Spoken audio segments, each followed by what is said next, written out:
My name's Brian Nugent. I'm the Alliance Manager for EPAM, who takes care of the Mach Alliance ecosystem. Greatly happy to have you all here today. As you can see, we're doing a bit of a run around because we're waiting for a third person.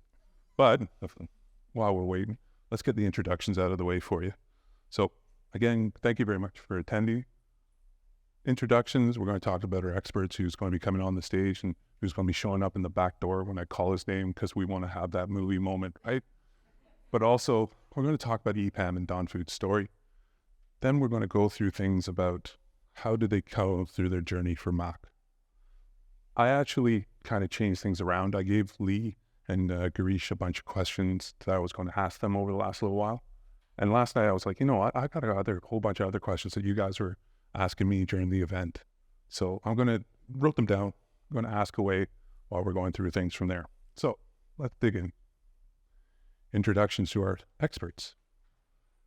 We have Lee Trotter, who's on stage right now, and Gireesh, who is, like I say, we'll call him in a minute. We'll all look at the back door, okay? Lee, do you want to introduce yourself? Sure. Thanks, Brian.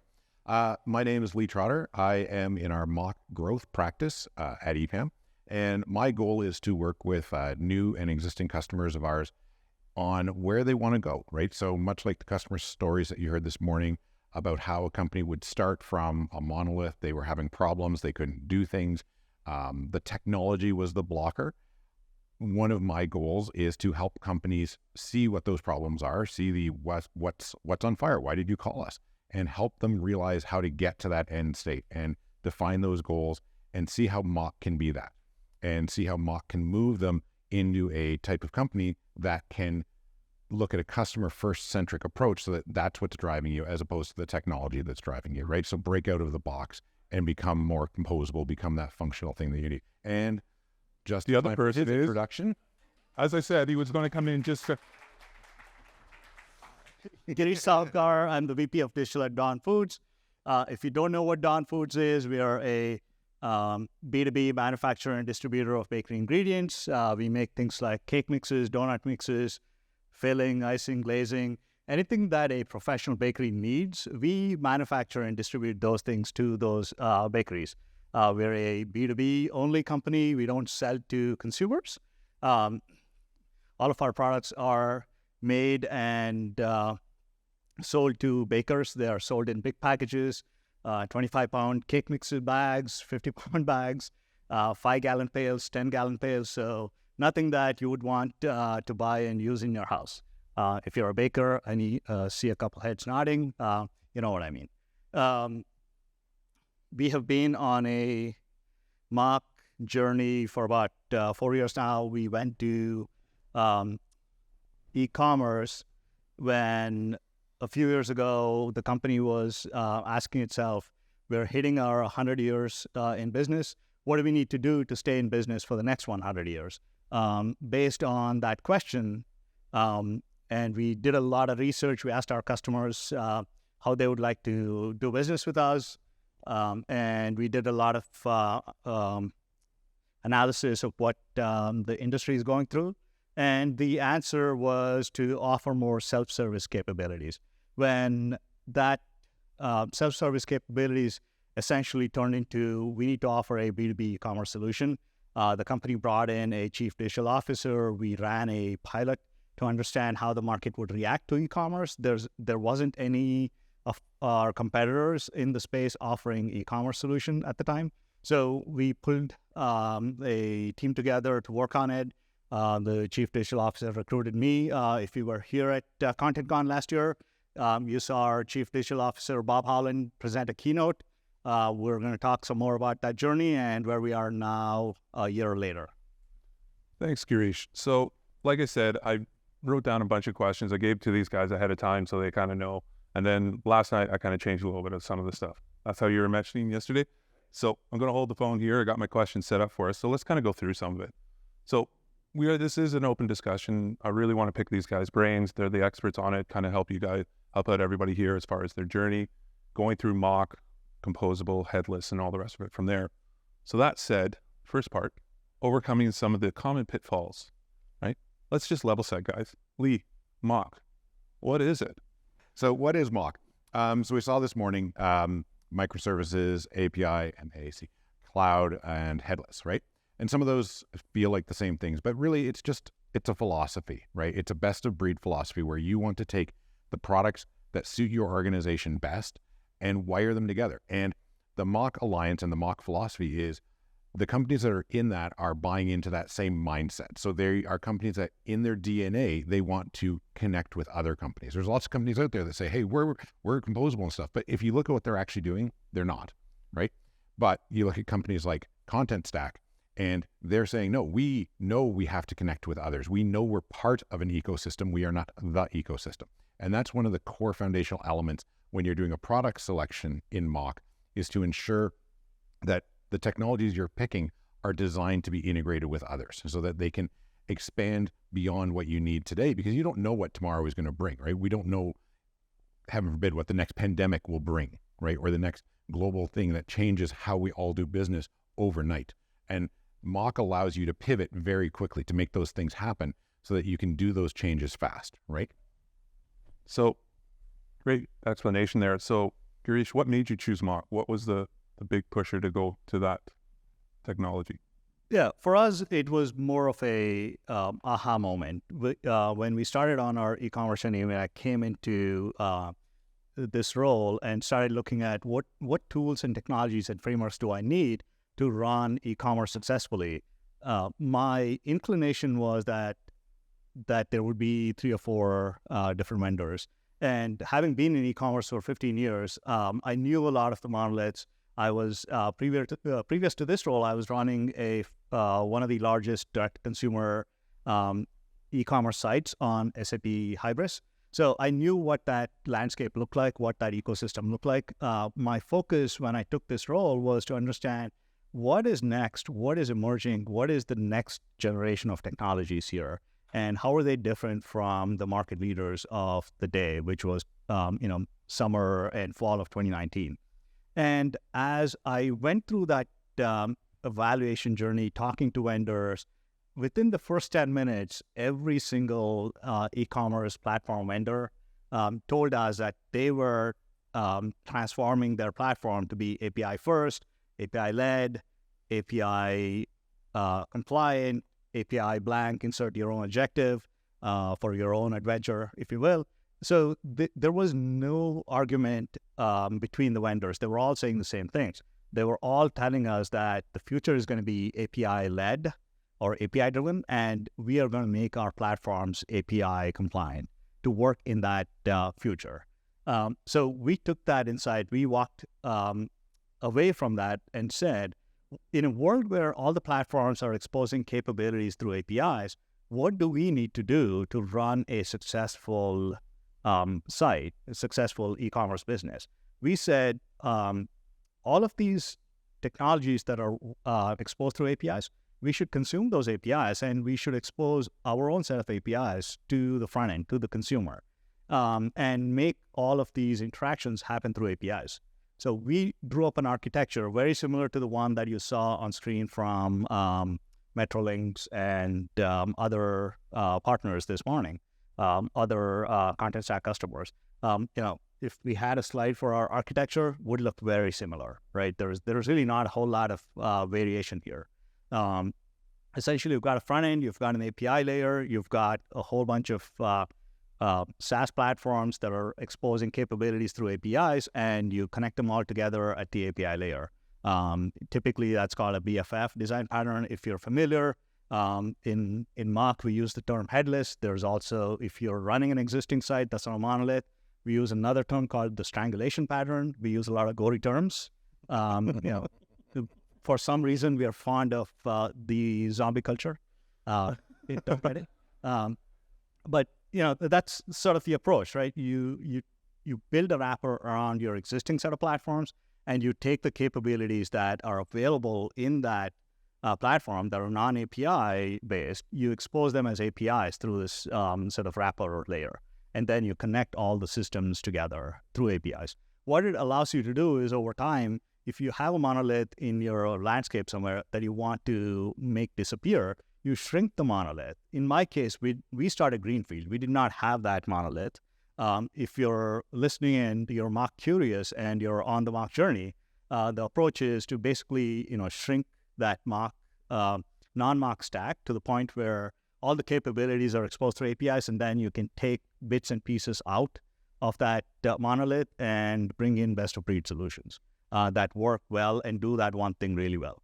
I think it was ASIC's Mindy who was talking about having a whole lot of different systems, Marketo for one thing, dynamic yield for another. There are solutions that do both of those things, but if you wanted to do, personalization and email targeting separately and using best-of-breed solutions, the approach that ASICS has taken, that's a very viable answer in the Mach world. You get a single vendor that focuses on one thing particularly well and goes deep into that space and explores all the sort of use cases and all the niches really, really well. So that helps in your Mach journey. Thanks, Gireesh. So we heard about the Mach journey for Dawn Foods. Lee, what are some of the hard questions that you should be asking as an organization? There's lots. Mindy pointed out a bunch of those this morning. That was a great talk. But the questions around, like, there's business questions, there's technical questions, there's internal questions, there's external questions, right? So business questions is, what does your business want? Like, are you looking at, like, how are you making their lives easier, right? Who are your first person personas within this ecosystem? Is it your customer? It should always be your customer. But within the business, is it people like your day-to-day operators where it takes 4 to 5 hours for them to do one task? Can we cut that down and save time and money there? Can we do it in efficiencies of being able to do, hey, our competitors just did a flash sale, let's get ours up right now, right? And our time to impact is now measured in minutes, not weeks, right? Because there's, how many times are you in a suite where it takes a week just to change something for a sale, right? That's one of the number one complaints we hear is our suite, our monolith, it's just become so cumbersome, it's impossible to do. So find the things that are the low-hanging fruit that you can ask yourself the questions on, where we can bring the biggest ROI fast, and turn that around and say, now your business is seeing change right away. That'll help you buy into it, right? And then on the tech side, what are the platforms that we want to use? What are the technologies we want to use, right? Those are all your choices to make. And at the end of the day, like, what's our North Star? What's our goal that we're moving towards, right? Because you're never going to get it all at once. It's a project that's never done. That's the other key thing that you've got to get buy-in. You're always going to iterate, right? It used to be with the suites that you'd put in it, you put it in, and it was done for the next 5 to 10 years. You wouldn't change it, right? Now it's continuous. You're just constantly running. You're constantly changing, right? As the business changes, the world changes, right? So those are the types of things that you have to ask yourself around how you're planning this. And you have to, this is a marathon. It's not a sprint. I've said this last year. I've said this last week. I'm saying it today. I'll say it next week. I'll be saying it next year. You should not be asking, should I go Mach? You've already, gotten yourself strike one if you ask that question. The question you should be asking is, what are my business ambitions? What are our business goals that we're looking to achieve? And how do we go about achieving those business goals? If in the process of answering that business goal question, what's our ambition, what's our goal, what's our vision, you get to a point where we need agility. We need to be able to react. We need to be nimble. We need to be fast. We need to be flexible. We need to be scalable. We need to be able to react to the flash sale, competitor flash sale kind of use cases quickly, same day or within the same hour. Those are the use cases that then you start to say, okay, this is not possible with the stack we have, so we need to look at alternate solutions here that we can then go leverage and take advantage of. And that is where you start to go take off pieces and make them API compliant, go the Mach journey there. Great. And so I got to ask the obvious question, because we are at a content stack event after all. What made you choose them over their competition? Yeah, when we were looking at the commerce platforms, right, it was fairly obvious.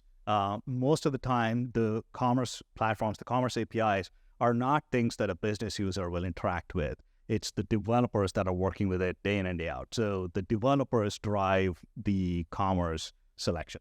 But once you're done, when you start thinking about content, your technical users, your developers, are not in it or don't want to be in it every day. For them, the content workflow and all that work around the content and content management is somewhat burdensome, onerous to what their day-to-day is, right? They want to go write code. They don't want to handhold publishing content. They don't want to be fixing image publishing issues. They don't want to look at why a certain piece of content is showing different ways in different viewports and whatnot. For them, they want to know that a business user can do what they want to do without me getting involved and without the developer getting involved, and they want to move on to the next project and to the next feature. So from that point of view, when we looked at the 4 finalists when we were selecting CMS, we looked at 2 headless solutions and 2 non-headless solutions. For some of the architectural reasons, we excluded the non-headless solutions or the monoliths. We came down to between the 2 headless solutions. We looked at solution 1. As we were looking at the demo, my business partner and I were sitting next to each other. I looked at her and I said, this UI completely makes sense to me. She said, I don't know what I'm looking at. Same thing happened with the headless solution B. I said, this looks okay to me. She said, this UI is very intuitive, perfectly makes sense. So we went with the UI and the solution that made sense with the business user, because they're the users that are in that tool, in that service all day, every day, right? It needs to make sense to the users of the service. At the end of the day, there's something called employee experience, and it matters. If you give your employees a happy experience, but your customers a great experience, you'll have great customers, but your employees keep churning, right? You need to maintain a balance of employee experience and customer experience. So we chose the tool that gave the greatest employee experience. There was not a whole lot of choosing to do from a technical point of view, between the 2 headless solutions. And in the end, Content Stack with its better business user tooling won. And even today, our business users, again, you can talk to Abby in the back. She'll tell you all the nice things she's been doing with Content Stack in the last few months. Wonderful. So that kind of leads me to the next section, right? Winning mix with solutions. So what made you choose a separate CMS versus, we see CMS as a part of different solutions already. So what made you choose something separate versus just, okay, it's got something as part of their e-commerce platform? The good news here is we chose an e-commerce platform in Commerce Tools that did not have any content management capabilities. They are very focused, again, all of the Mach Alliance members are very focused on doing their thing well. They don't encroach on other areas. E-commerce platform will not suddenly become a CMS. One day, none of the e-commerce vendors will wake up and say, I need to build a CMS, or I need to build an OMS, or I need to build a, WMS, what have you. They know what they're good at, they know what they're best at, and they want to focus deeper and deeper in that area and not try to build around. The ecosystem is built with partnerships, right? There are great partnerships within the Mach Alliance. There are multiple e-commerce vendors out there. There are multiple CMS vendors out there because, there are partnerships between all of these providers. The ecosystem makes sense. We may have chosen one particular CMS. A different Commerce Tools customer might have chosen something else, right? And Lee might have implemented both of them. Yep, that's and that's the great thing about Mach and being an SI is we can work across the ecosystem. So we have experience. So the way we're built, we're a Mach practice. We're not a Content Stack practice and a Commerce Tools practice. We're a Mach practice. So if you come to us and say, hey, we have Content Stack, but this is our e-commerce platform, can you do that? The answer is yes, simply put, right? The great thing is we also have all of the older techs in our practices as well. So if there's some legacy tech still floating around in your organization, we can do that too, right? So that's the value of the partnership, and it's a partnership between the customer, the vendor, and the SI, right? And it's a 3-way partnership. It's not and that's the future. Like when I said it's an ongoing marathon, that is the partnership. You're not bringing them in to do one thing. You're bringing them in for that long-term prosperity of the actual system. Great to hear. So you implemented Mach. How long did it take to do the implementation? we started with a team of two, Bob Howland and myself, at the beginning of January. So essentially no team. I just had identified platforms and systems integrator. And we had already committed to the organization that we would launch e-commerce by July 2020. Wait, hang on. You started in January and you promised by July? Oh yeah. We first made the promise, and then we started work. Wait, that's the cart in front of the horse, is it not? Sometimes you have to do things the old school way. So obviously it went through successfully. Any learnings from that journey, that very quick journey? Yeah. So again, the Mach ecosystem and the technologies working with APIs, developers are very familiar with this. They have worked with APIs even in previous generation of the ecosystem. Once you build a monolith and put a monolith in place, all you're doing is working with APIs. So engineering teams everywhere, especially in e-commerce, have been working with APIs for a really long time. This is not a new paradigm for them. This is not a new concept. REST APIs have been around since mid-2000s, popularized due to the rise of iPhones. SOAP APIs have been around for even longer. I think 2003 or 2002 is when they became the de facto standard until iPhone came along. So these API paradigms have been around for a really long time, over 20 years. And developers know how to work with them. They know how to use them. They know how to do best practice API development. And there are open source frameworks that help them create their own microservices fairly rapidly. So it wasn't a case of we needed to do a lot of work in research and find developers and all that. We just needed to hire people who had experience working with APIs. And we worked with EPAM systems to go from the two people sitting in at a table to a full-blown e-commerce launch in about 22 weeks. 22 weeks. How many of you guys had something gone that fast and that successful? I know I was talking to some of you last night and you're like, what's going on? I think we're dealing with a couple of situations ourselves where people are asking right away. And if you're asking me to do this all over again today, I would probably tell you that it can be done in 16 weeks. Some of the things that we looked at and did not choose to move forward with, front-end as a service is a great example there. We looked at it. We thought that space was a little too new, but maturing quickly. My impression at the time was this will take about 2 years to mature. It's not there yet for enterprise-grade use. Those are matured, and some of them have been acquired already. So that accelerates the pace at which you can do this. You can do it in 16 weeks now. Companies like Vercel, Netlify are taking on front-end as a service, taking on infrastructure as a service, and CI/CD as a service, and making it even more convenient for development teams to go faster. So then we talked about development and how quick it can get done, right? And can get done even faster than what he originally told us. But then it also goes into the long-term, the marathon that Lee was talking about. So what's next? What's next in the strategy for Dawn Foods? Obviously without sharing too much information, please, but feel free if you want. But what's next? What's the next thing to make sure that you're always on top of the next, if there is another pandemic, or things like that from there?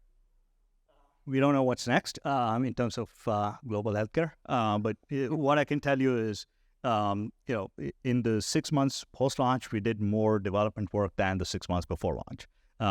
Because we had the foundation, it gave us the velocity to be able to run faster. We had the standards, we had the systems in place, we had the CI/CD, we had the tooling, we had security scanners, everything in place that accelerated our growth and our development efforts. So as a point of reference, I think we launched with about 200,000 lines of code. We probably ended the year 2020 with about 700,000 lines of code. So more than 3x the amount of code that we had going into launch. So we were able to do all that because we were able to just work really fast with the team we had. In terms of what's next, we just launched a brand new experience.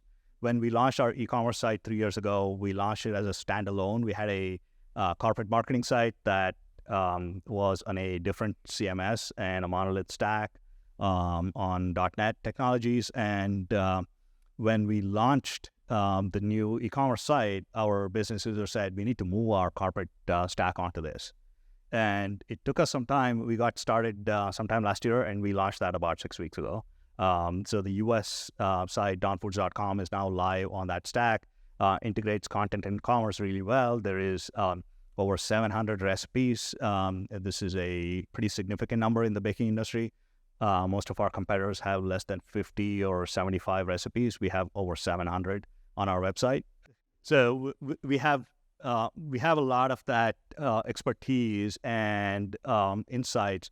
We do a 3-year research to develop understanding of what is the next trend in the bakery space, and we publish it once every 3 years. So we just launched that trends last year in September, coinciding with a major industry conference that happens in the baking industry. And the next cycle of research is underway to understand what the trend will be in 2025.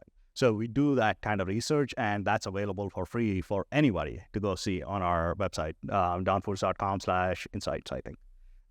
So you can get those kind of deep research. You can get recipes. You can get all the products you want to make those recipes with, all on the same site, on the same pages, in fact. So that's marrying up functionality that we have within Content Stack and available through commerce tools and published into a single site. Lee, what about yourself? What have you seen as far as all the different practices? We've heard about Don Foods. Any samples that you can share? Well, actually, I want to use the Don Foods just as an example of how that grows, because they started with just e-commerce, and they took that stack. And how often do you buy something for one particular business case, and that's all you use it for? In this case, they bought Content Stack, and they launched it with e-commerce, and now, we have to do the rest of our website. We don't have to go out and buy a new stack. It's already here. We've already built it. The foundation is here. This is just recycling the same process, building on it and building on it again. And you're building that same foundation. You're not going out and rebuilding another foundation for a different business case, right? You're able to reuse those same components and leverage that investment that you've already put in there, which in the long run gives you a much better ROI on these products. So you don't just look at what's my ROI on this one particular use case that I'm buying it on. What I need to look at this holistically across my company. So let me pull on that thread about ROI, because everybody asks that. I've been in this industry now for about a year and a bit, but we always want to make sure that we maximize our spend on technology, right? So you're talking about building up the stack, making sure that you get the maximum return from the technology in Mach. But let's use the case also that a lot of you guys might be seeing out there, the legacy, the Monolith, as we heard this morning. How do you do that conversation to the executives to say, hey, we need to switch off of something that we've spent millions of dollars on, we have licensing fees and all the rest of it, and now move over to this type of technology from there? There's a few ways to look at it. Like, one is the old saying, like, don't throw good money after bad. Just because you're putting $1 million a year into your existing technology stack doesn't mean that's good money going into a good stack, right? There comes a time where, how long does it take to do that launch, right? So once you're on a Mach stack, you're constantly releasing, right? So you need a change, you do that change, and 2 weeks later, it's out the door, assuming that you're just on a 2-week agile cycle and not yet up to a full CI/CD where it's continuous. You look at the monolithic stack, if you're doing a change, you're on a 6-month release cycle probably for this thing to go out the door. So you do that change, and in 6 months, it might happen. But how long does that take? What's the lost opportunity cost when, hey, I want to launch that feature, and that's going to do, let's say recipe matching to ingredients, and that feature to get out the door. Well, if it takes 6 months to get that out the door, there's 6 months of lost cross-sell opportunity cost in there. If I can launch that in 2 weeks, now it's only 2 weeks of lost opportunity cost, and the goal is to get that down to a day, right? And so that feature is there, it goes through the QA, and it's out the door, right? And your dev cycles become so much shorter, and that's where they're really going to start to see that fast turnaround and that high-speed ROI. And the hard part about that, of course, is that that's a soft cost. You can't actually, it's really hard to put a dollar figure on lost opportunity on something like that, right? And that's the hard sell. Great. There are other advantages as well. If you see something in your stack not performing, or you're exceeding the limits of, we actually did this in our case. The search we were using when we launched the site, we realized that we were maxing out on the capabilities of that search technology. So we went out, we looked at what's available, and we picked a different search engine. And 4 weeks of development work later, It was in production on December 22nd. And the team that worked on it and everyone else took the rest of the week off after to go celebrate. So last question I have for you guys before then we'll open it up to everyone here to ask their questions around. We're talking about long-term strategy, talking about our next steps from there. You talked about every 3 years you bring out the roadmap of what you want to do. How do you guys basically read the leaves through the noise? Like everybody's got something new coming up. This one can do this a little bit better than that one. This one here's a new CMS platform. Here's a new e-commerce platform. How do you kind of wade through all of that to find this is the best product for what you need from there? For us, the answer starts with, what's our customer telling us? We have a voice of customer program. We collect feedback. We collect insights, input, and we understand what the customer is looking for. And we go from there. If the customer is asking for something, then we go out and see, can we do this with the technology we have, with the stack we have, or is this something that we need to go buy additional technology for? If so, what is available out there? And then talking to really smart people in this room, people outside this room at this conference, talking to each other, learning from each other's experiences, talking to folks like Lee and the 59,800 people behind Lee and Brian at EPAM and other agencies that, they have smart people. So trying to find all of those people that are way smarter than us and trying to have them educate us on what we should think about, what we should consider, and keep those in mind. Meet new and interesting startups and enterprise technology companies every once in a while, and keep in touch with them. You don't know when you will run into a use case that will necessitate using one of those services, right? So just keep your eyes and ears open, and something that you hear about 2 or 3 years later might be something that you consider. I heard about commerce tools way back in 2015, 2016 timeframe. I wasn't going to replace what I had at the time with the commerce tools, but then, commerce tools was in the back of my mind. When I started a new evaluation process in 2019, that was a name on the table that was included in the evaluation process. So as you hear about them, you just catalog those things, and you come back to them when you're ready. Anything you want to add in? Very, very similar. Yeah, it's the research. And the key thing is, don't take any single data point as the truth, right? You need many data points, and that will form a trend. And that trend is what you're going to want to look at. So guys, thank you very much for this. Just want to kind of go through a couple things. Next steps. You heard about composable heroes this morning. They talked about it quite extensively at the upstairs. We helped create that. We were one of the developers in the back end doing this. And this is something that we're looking to do it as a bit of a roadshow as well, to take it out to different events around. So go have your picture taken. I've yet to do it myself. I really want to see what I end up looking like. I'm just waiting for the camera to cut me off at my neck, so I'll be the headless man or something like that. I tried sending my composable hero to this instead of me. We're not quite there yet. But yeah, feel free to go that. And then also you'll see us in the innovation corner over there, and we have the booth upstairs. So feel free to come talk if there's any questions that we haven't asked or I haven't asked that you guys are thinking about. Speaking of which, is there any questions that I haven't asked, guys, that you'd like to pick these two guys' brains on? Yes, madam.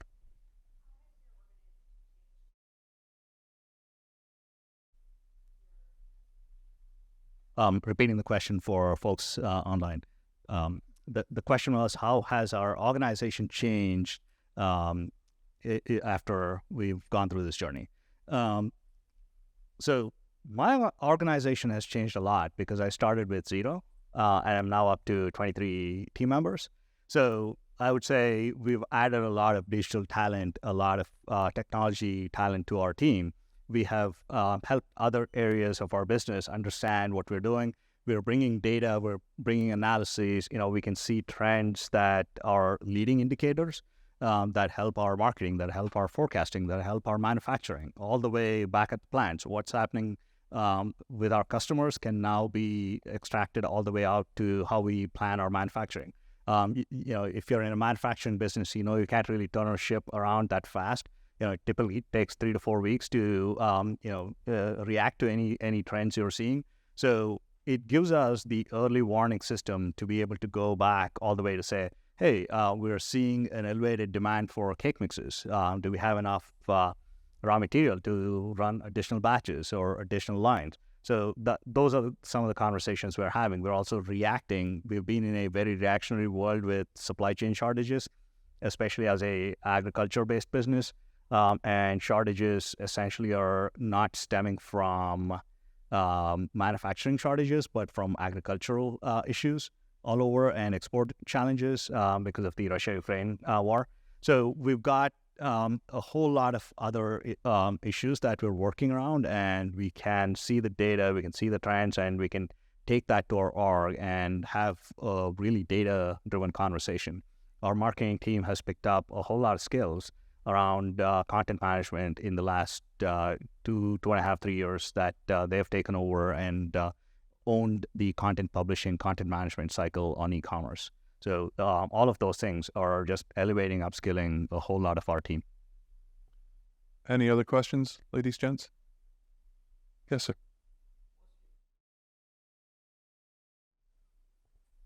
What's our biggest headache implementing this stack?